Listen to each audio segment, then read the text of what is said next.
And this week's A to Z Guide to Modern Life is brought to you by the letter F. And F is for food. Here's our guide to food. Here, everybody loves food, don't they? Take that Oliver Twist.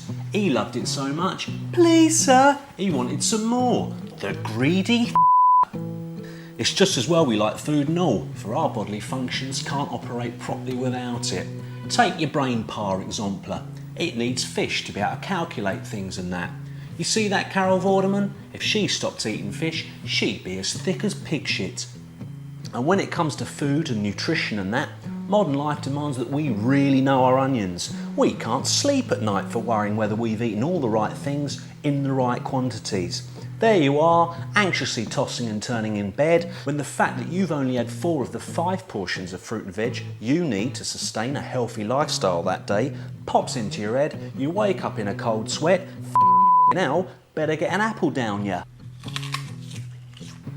According to recent research, we're all becoming fat bastards. That's right, the obesity epidemic is lurking just around the corner, and before time we're going to be as chubby as them fat American sons of bitches. Why? Well, just like them, we're scoffing too much of that junk food.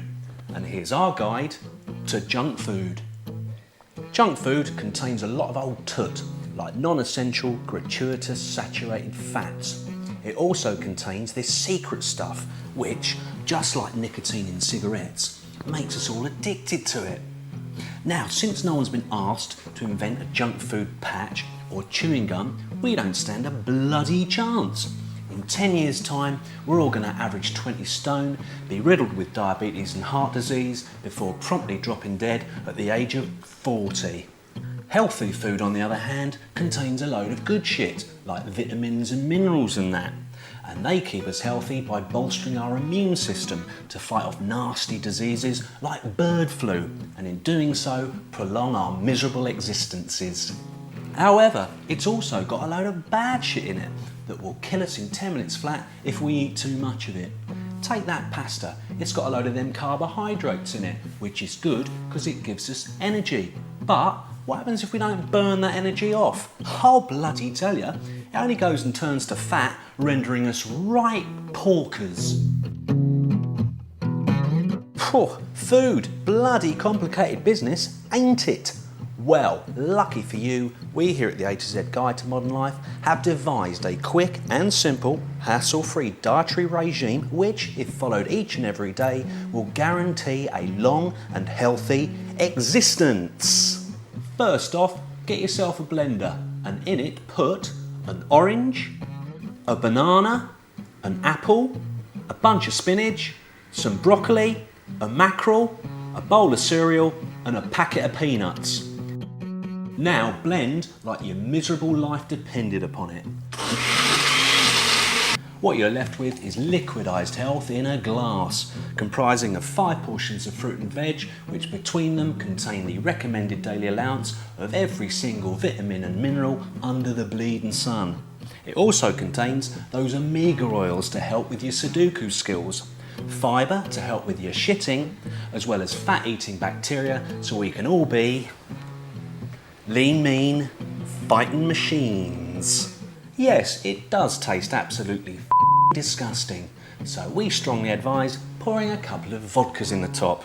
Alright, it'll still taste shit, but at least it'll take the edge off.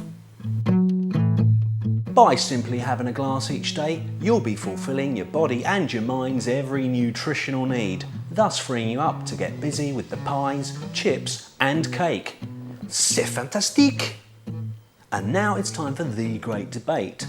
Last week we asked, given the choice, and you've got to make a choice otherwise you face death, would you rather A, receive a kick to the genitals, or B, land heavily upon your coccyx? Well, the general consensus was that when push comes to shove, you'll take a heavy fall upon the coccyx. This week we ask, should them fatties be banned from pubs and restaurants, and in fact all public buildings, and made to stand outside in the cold with them filthy bloody smokers? Why don't you ping me an email answering either yes, for they are social pariahs, or no, let's have some compassion already, and I'll give you the results next week. So, there it is, friends. F is for food. But just remember, just because food is brilliant and delicious and that, it don't mean you can eat all the pies. All right?